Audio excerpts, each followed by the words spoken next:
Nah, kebetulan beberapa hari yang lalu saya bincang diskusi dengan Habib Segaf bin Hasan Baharun dari Dalwa ya ikhwan. Kita bincang-bincang tentang dakwah dan strategi dakwah. Jadi yang paling kita khawatirkan bukan umat Islam yang sering ngaji, bukan.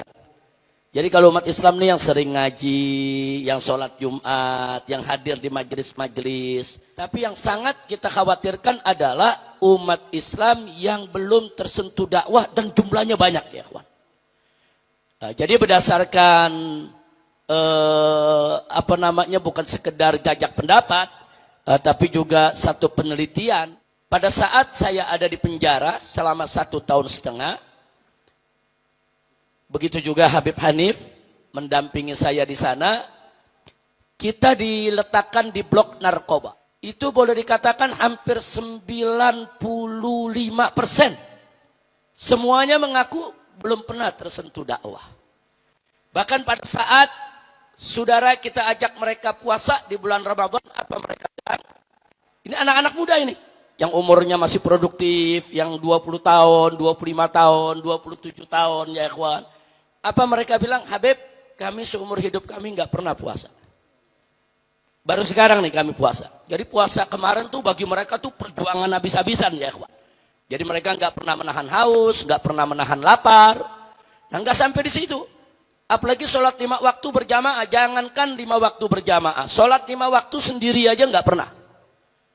Nah jadi kita lihat kenapa, kita tanya kenapa mereka nggak pernah sholat, padahal mereka orang Islam, KTP-nya Islam, keluarganya Islam. Salah satu jawabannya karena nggak ada yang ngajak kami, Habib. Nah, ini jadi persoalan. Kami mau ke masjid malu, kami mau ke majelis malu, dan nggak ada yang ngajak kami. Nah akhirnya mereka bergaul di tengah masyarakat, bergaul dengan lingkungan. Akhirnya ada yang terkena narkoba, bahkan jadi kurir narkoba, ada yang jadi bandar narkoba, dan seterusnya, dan seterusnya. Nah, dari sini kita bisa mengambil pelajaran. Alangkah indahnya kalau kita-kita nih semua yang sudah tersentuh pengajian, mau sama-sama berdakwah, mengajak mereka ya kawan. Nah, jadi jangan dakwah itu hanya dijadikan beban di tulang punggung para habaib dan para kiai. Tapi dakwah itu harus menjadi tanggung jawab kita semua. Nah, Anda berdakwah itu enggak mesti Anda hafal Quran, Anda hafal hadis, enggak. Anda berdakwah itu enggak mesti Anda menjadi ulama dulu, ngerti agama, baru berdakwah, enggak. Anda mengajak saja nih satu orang yang enggak pernah ke masjid, kita ajak ke masjid. Itu sudah dakwah yang luar biasa. Orang yang enggak pernah ngaji, kita ajak untuk dia ngaji. Itu sudah satu hal yang luar biasa, saudara. Bahkan memberi petunjuk kepada seseorang, saudara, itu lebih dahsyat khairum min humrin ni'am, min humrin na'im. Jadi ini pahalanya begitu besar, saudara, luar biasa. Nah, karena itu saya mau ajak di sini ya, ikhwan. Yuk kita kasihani saudara-saudara kita yang belum tersentuh dakwah.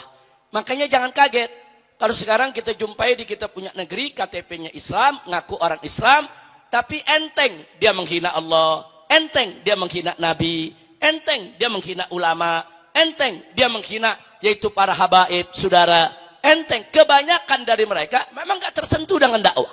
Ya kita akui, di antara mereka ada yang zindik, ada yang munafik, yang sebetulnya paham soal agama, tapi memang dengan sengaja menistakan Islam.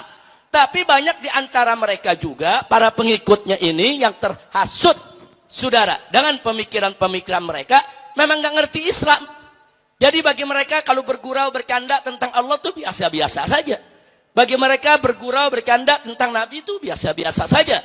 Karena mereka belum terkena sentuhan agama, sentuhan dakwah. Kesian ya ikhwan. Mereka itu saudara kita. Mereka itu adalah bagian dari tubuh kita. Kesian. Bahkan saudara kadang-kadang ada yang bercerita. Di dalam blok narkoba sana cerita, Habib padahal saya punya adik rajin ke masjid. Saya punya adik ikut pengajian. Cuman saya nggak pernah diajak. Saya mau minta diajak malu. Nah, jadi perasaan-perasaan malu seperti itu masih ada menghinggapi mereka. Padahal mereka nggak mesti malu untuk hadir di majelis-majelis. Dan ada lagi yang punya keluhan, Habib saya pernah ke masjid. Tapi begitu ke masjid, orang-orang nggak mau dekat saya. Loh kenapa? Badan saya penuh tato. Nah jadi ada kadang-kadang dicibir. Sekali ke masjid dicibir, ya besok-besok saya nggak berani ke masjid lagi. Nah, hal-hal begini ini menjadi problem kita bersama ya ikhwan. Nah, karena itu dalam rangka saya berkali-kali menyerukan untuk yaitu melakukan revolusi akhlak. Ayo, salah satunya adalah mari kita jadikan revolusi akhlak ini sebagai gelombang ya ikhwan. Gelombang yang bisa yaitu kita menarik apa saja yang ada di depan dan di sekitar kita untuk ikut dalam gelombang revolusi akhlak ini ya ikhwan. Di antaranya yuk ajak kakak kita, adik kita, keponakan kita, kerabat kita yang nggak pernah ngaji ya ikhwan, yang nggak pernah sholat, nggak pernah zikir ya ikhwan, walaupun badannya penuh tato ya ikhwan, walaupun dia masih menenggak minuman keras, walaupun dia masih berbuat maksiat, itu nggak menghalangi mereka untuk ngaji. Ajak ngaji, ajak ngaji.